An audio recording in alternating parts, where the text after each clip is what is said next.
Hey y'all, it's Dan with the Southern Paddler Channel, and welcome back to part 3 of 9 days and 220 miles on the Suwannee River from Fargo, Georgia to Suwannee, Florida. It's Valentine's Day, Wednesday, February 14th, and check out this beautiful foggy morning on the river.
It was a beautiful foggy morning at camp. This was a lot of fun, but don't be fooled, it was cold. Probably the coldest morning we had. It was around freezing. They had called for a heavy frost, but we didn't really see that. But still, it's cold, but we slept good. We're up and moving, fixing breakfast, and we're about to get on the river. We don't know exactly where we're going to camp tonight. We know we need to make about 24 miles, and we're just going to have to find a spot along the river. So let's get going and see where we end up.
Right at noon, Dawn and I reached Anderson Spring.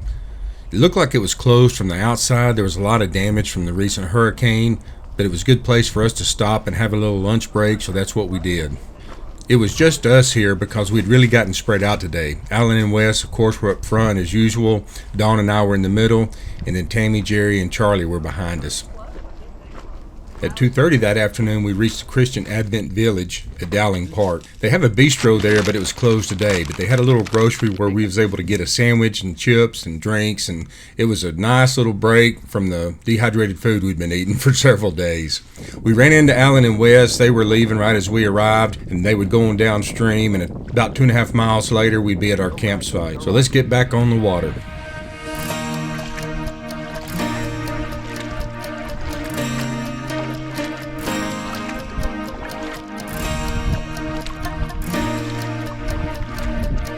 Dog,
I reckon this chicken is the welcome crew for Sims Landing.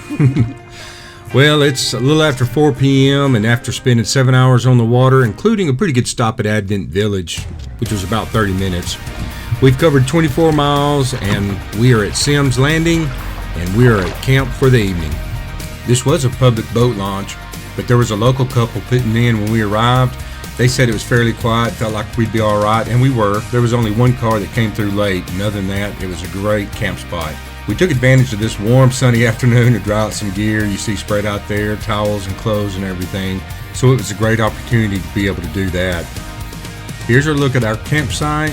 There's mine and Dawn and Wes's hammock, and then Alan's in the blue tent across the road over there. Also, the couple that was in that truck, when they left us some firewood, so thank y'all for that. Well, camp is finally set up, and now we're just going to relax around this campfire, eat us some supper, and just cool our jets for a little bit. But you see, it's only Wes, Alan, Dawn, and myself. Charlie had texted a little bit earlier and said that they were at Advent Village. That's where we all stopped for an afternoon break. They were there. There was like 3 miles between us. It was late in the afternoon, and they had found a hotel room there in Dowling Park. So they just decided they was going to stay there for the night. So it'll just be us four here at Sims Landing tonight. So we're just going to enjoy this fire and say goodnight for day 5.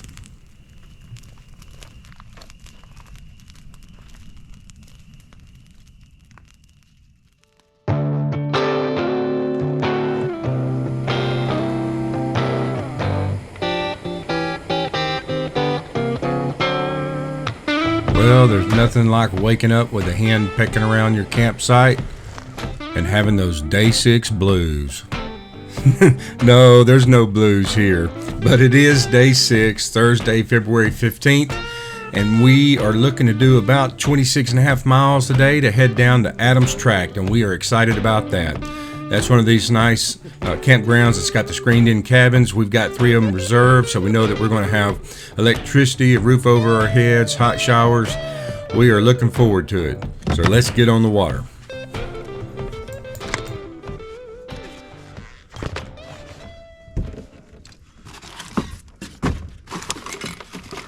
So as I get ready to shove off here, let me talk about a change of plan that's happened. So last night we discussed the fact that 3 of our group didn't make it to camp. They were 3 miles behind us. We were starting earlier than they were, so we figured there was a distinct possibility they wouldn't make it to camp tonight either. So we looked at our maps, looked at our remaining mileage. We're a little over halfway. We have about 100 miles to go. We know we're going to Adams Tract tonight because we have reservations, but for the last 3 days, we just had to look on the map, find some camp spots we thought would work. We did. That left us with 2 30-mile days towards the end of the trip, which isn't ideal, but we had a plan. We felt pretty good about it, so we're going to see how it all works out.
At 4:15 p.m., we landed at Adams Track River Camp after paddling about 26.5 miles over 8 hours. And that included a couple of stops, including the Suwannee River Rendezvous. Here you see Wes coming down, giving us some pointers, telling us how he and Alan got out, offering to help us. You know, let me just say at this point that we had a fantastic group. Everyone in our group was so nice and friendly and willing to help. I had paddled with all of them except Alan. This was my first time to meet him, but a super nice guy, and just really enjoyed getting to know him on this trip. So I just have to give a shout out to our great group. Okay. All right, appreciate it, Wes. I mentioned earlier in the video that we considered that Charlie, Tammy, and Jerry may not try to make camp with us tonight, and they didn't. As a matter of fact, we wouldn't see them for the rest of the trip. Instead of trying to paddle hard and fast and cover all the miles required to complete this trip, they decided to just paddle at a slower pace and take in the sights along the way. So here's the cabins here at Adams Track. You can see they look a lot like they do at Woods Ferry. The inside is just the same. This is right as we're about to get set up. And of course, right here by the door, you have the light and fan switch and the electricity. And we're using that electricity to the fullest right here. Those are rechargeable batteries for my headlamps and GPS. I've got a USB tower for battery banks, GoPro batteries, phones. So we really enjoyed having a couple of nights to top everything off. The solar panels I had worked good to keep some stuff going during the day, but it just couldn't do what 110 volts does. So here's our cabin set up. We got our hammocks already rigged, and we're drying some stuff out. We've had a nice hot shower, and we're in our warm, comfy clothes for camp.